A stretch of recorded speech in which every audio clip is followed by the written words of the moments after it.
16 people have been killed and 400 injured in the Kenya as a nationwide demonstration to honor those who were killed during the last year's anti-government protest turned chaotic, with the police clashing with the protesters in the different parts of the cities and the countries.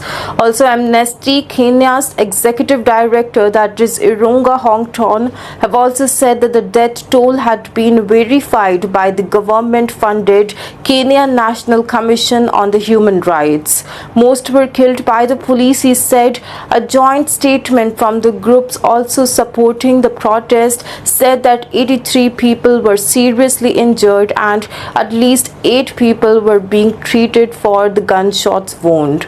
We pray for the nation, the dialogue and the way forward from the political impasse facing the Kenya, said in the statement from the Law, Security and Society of the Kenya LSK. The Police Reform Working Group and the Kenya Medical Association have also said that thousands of the Kenya also took to the streets on the early Wednesday to pay tribute to more than 60 people from that who died last year when the police opened fire on the crowd that tried to storm the parliament while the MPs inside passed legislation to raise taxes.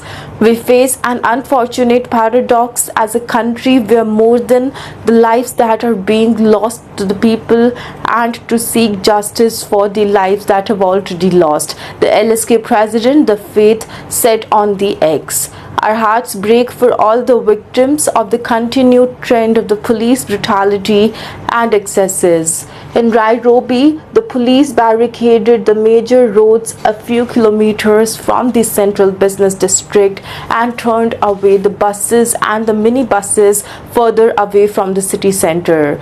They've also blocked off the access to the key buildings, including the parliament and the official residence of the president, William Ruto, with the rays of fire. Also in the city center, where many businesses were closed, thousands gathered for the march, waving the Kenyan flag and placards with images of the victims of the last year's protest. Others lit street fire and chanted slogans against the William Ruto government. Later, violence ensued with the police firing tear gases and water cannon and hitting the protesters with the batons, while protesters threw stones and other objects. Also, a source at the Kenya National Hospital in the Nairobi told the Reuters and Millennium that the facility had received 56 people, most of them with injuries from the rubber bullets. The planned marches also developed into clashes between the civilians and the police in the city of the Mombasa, Nakuru and Kisumu and other parts of the country. Protesters torched parts of the courts building in the Kikuyu town in the Kiambu district.